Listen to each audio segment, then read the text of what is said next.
আওয়ামী লীগকে আপনি ব্যান্ড করতে পারেননি, এখন করেনও নেই, করা উচিত হবে না। আওয়ামী লীগের যারা দোষ করেছে আপনি তাকে ন্যায় বিচারের মাধ্যমে ইনভেস্টিগেশন করবেন, তাকে দোষী সাব্যস্ত করবেন, তাকে জেল দেবেন। আপনি আগেই হৈ হৈ করে এখানে ওখানে কে মারা গেছে কেস দিয়ে দিলেন, সেই কেসের মাধ্যমে তাদেরকে আটক করলেন। এটা কী ধরনের হলো? আপনি বিচার করবেন, তাকে বিচার প্রক্রিয়া তাকে ধরবেন। আর সংগঠনে কি একটা সংগঠনে আওয়ামী লীগের কি একেবারে 1 নম্বর থেকে শুরু করে লাস্ট মেম্বার সবাই কি ক্রিমিনাল? সংগঠন কি সব এবং তাদের যে সমর্থক তারা কি সবাই ক্রিমিনাল?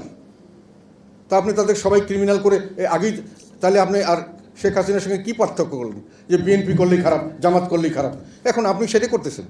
আপনি কি ফলো করবেন জামাতকে, আরে সরি শেখ হাসিনাকে, নাকি শেখ হাসিনার থেকে বাইরে যাবেন? আমি মনে করি সবাইকে ডাকা উচিত।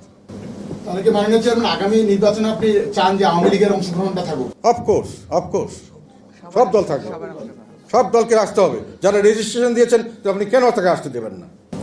মাননীয় চেয়ারম্যান, আমরা দেখতে পাচ্ছি যে ভারতীয় মিডিয়ার আগ্রাসনে কিন্তু জাতীয় ঐক্যের ডাক দিয়েছিলেন প্রধান উপদেষ্টা। এক্ষেত্রে জাতীয় পার্টির অবস্থানটা কোথায়? এখন ওনারা তো আমাকে আর ডাকেন নাই, কি উদ্দেশ্যে উনি ডেকেছেন সেটা তো আমি বুঝতে পারি নাই। আমার কাছে মনে করে ভারতীয় আগ্রাসন, এটার জন্য এটা তো একটা খুব স্বাভাবিক কথা। কোনো যদি আগ্রাসন কেউ করে আমরা তো এটা স্বাভাবিকভাবে এটার প্রতিহত করব। এটার জন্য গলাবাজি করার কী দরকার আছে? এটা তো আগ বাড়িয়ে তো কিছু বলার দরকার নেই। আমাকে 1 ইঞ্চিও ছাড় দেবো না, কে আপনাকে ছাড় দিতে বলছে? কে বা ছাড় দিবে? কেন বা ছাড় দিবে? আমার কি আর্মি নাই?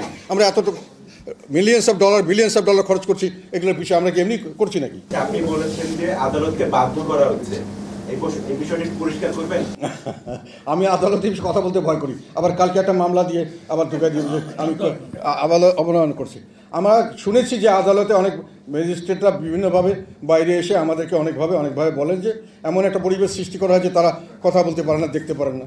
এটা তারা বলেন অজুহাত হিসাবে, হয়তো সত্যি না, অতএব অনেকের দলীয় আনুগত্য থাকে। তবে যেভাবে মামলা দেওয়া হচ্ছে এগুলো কোনো প্রক্রিয়াতেই এগুলোকে সঠিক বলা যায় না, কেউই বলছেন না, এবং সরকার নিজেও বলছেন না যে এটা সঠিকভাবে হচ্ছে। ওনারাই বলছেন যে হয়রানিমূলক মামলা, কিন্তু ওনারা এটা কন্ট্রোল করতে পারছেন না। যেটা বললাম, ওনাদের হ্যান্ডসগুলো এফেক্টিভ হচ্ছে না, ওনারা যে কোনোভাবে হোক ওনাদের কার্যকারিতা দেখাতে পারছেন না, সেটা হলো বাস্তবতা।